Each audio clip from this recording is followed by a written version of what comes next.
Praise the lord. దైవ మర్మములు మే 11.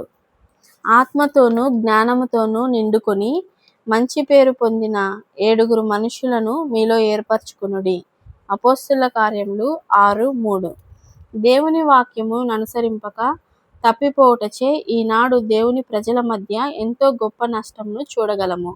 ప్రార్థన ద్వారా పెద్దలను కనుగొనగల మనుకొనువారు సహితము అజాగ్రత్త పరులై దేవుని సేవకులు జతపనివారుగా కలిసి ప్రార్థించుట అను ఈ ప్రాముఖ్యమైన పనిని నిర్లక్ష్యం చేసి మానవుల యోగ్యతలు మాట్లాడుటలో వారికున్న సామర్థ్యతను లేక లోకమునందలి వారి స్థానము ఇతర అర్హతలను బట్టి నడిపించబడు పెద్దలను నియమించుచున్నారు. దాని ఫలితము ఆత్మీయ గొడ్డుబారిన పరిస్థితి.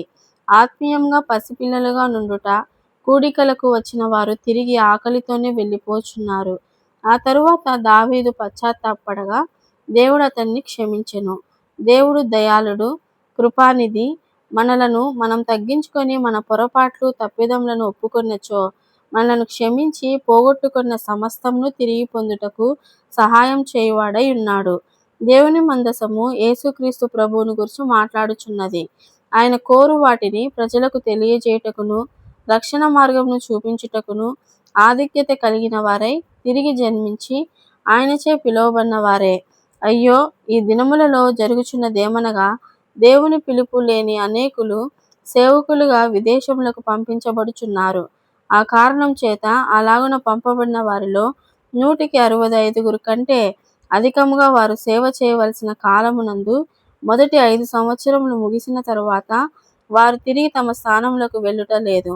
ఇదే విధముగా ఆయన పరిచర్యకు దేవుడు ఏమాత్రం పిలువబడని వ్యక్తులను వారి ధనమును బట్టి పదవిని బట్టి సంఘములలో అనేక అధికారములు ఇచ్చుట వలన దేవుని చిత్త ప్రకారము సంఘ కార్యక్రమములను జరిగించలేని వారై ఉన్నారు.